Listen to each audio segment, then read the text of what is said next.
cristãos que vão lá fazer as festividades. Para a honra e glória do Senhor Jesus. A libertação não veio só sobre a minha vida. A libertação também veio sobre aquela cidade.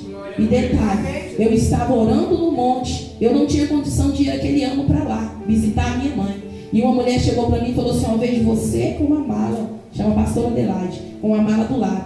Você vai fazer uma viagem aí dessa semana. Eu falei com ela: eu não estou sem condição nenhuma. E o meu irmão me chamou para viajar, pagou tudo para mim e pagou os meus 2 filhos e irmos juntos. E assim o Senhor me libertou. E o Senhor libertou também aquela cidade. E uma das palavras que aquela pastora Adelaide disse foi que o quê? O Senhor tem uma grande obra para fazer através da tua vida naquele lugar.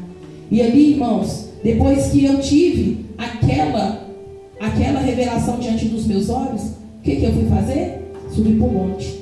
Subia para o monte e orava. Encontrei um pastor que estava chegando na cidade. Ele não, dentro da igreja dele só estava ele, a mulher e os filhos, e uma pessoa em pé na porta. E ali, quando ele me chamou para levar uma saudação, aí eu falei assim: ó pastor, vamos fazer visitas? Eu gosto de fazer visita. Igreja, hoje lá, essa igreja é uma igreja AD de Almenara, veio de São Paulo, no Brasil. A igreja tem uma catedral, várias igrejas. Esse pastor começou a fazer a obra lá, e abrindo pequenos pontos de pregação em casas, e hoje lá tem muitos pastores e missionários. Sabe por quê? A gente não pode dar aquilo que a gente não tem. Quando você tem vontade de fazer a obra, aqueles que já chegam até você vão fazer a obra. Mas quando você tem vontade também de pecar, aqueles que estiverem com você vão pecar junto com você.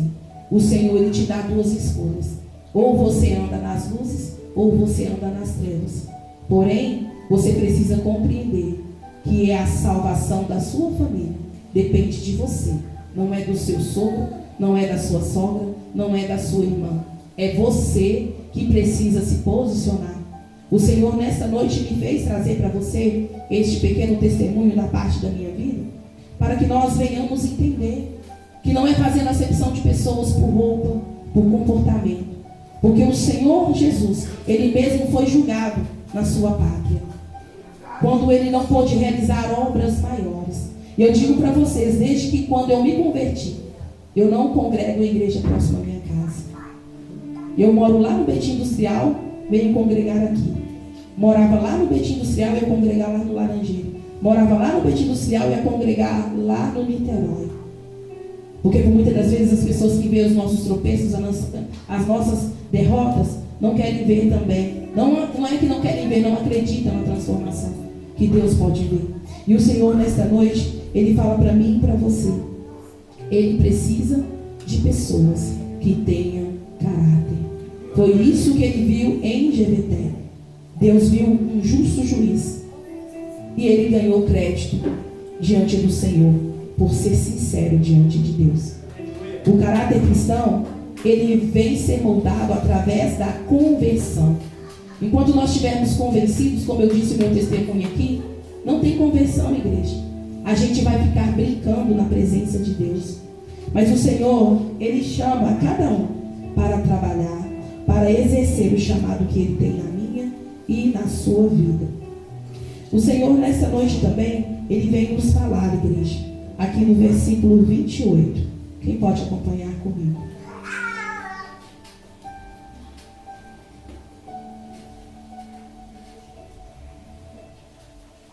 Diz assim: porém o rei, filhos de Amon, não deram ouvidos à mensagem que Jebeté enviou. E então o Espírito Santo entrou sobre Jebeté, atravessou o rio Manassés, e ele estava em Gispa, em Gileade. Jebeté foi chamado ali para libertar os da sua casa, os da sua família. O Senhor tem um grande propósito sobre a minha e sobre a sua vida. Porém, igreja, ouvir, obedecer, praticar, vai depender de você. Ele recebeu um chamado de pessoas que desfizeram dele, mas ele teve que comparecer diante de um rei e dar a eles ali a sua sentença. E eu convido você a abrir a palavra do Senhor no livro de Lucas, capítulo 10.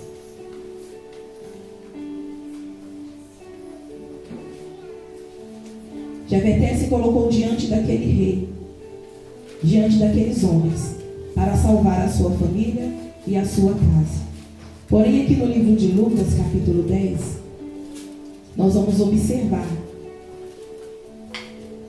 que por muitas das vezes nós chamamos o libertador, por muitas das vezes nós pedimos por socorro. Aqui nós vamos usar a referência de Cristo, mas ali os irmãos de Jefté chamaram a ele. E por muitas das vezes nós não damos a devida importância àquele que nós convidamos. Diz assim a palavra do Senhor no livro de Lucas, capítulo 10, versos 38. Indo eles de caminho, entrou Jesus num povoado. Certa mulher, chamada Marta, hospedou-o na sua casa.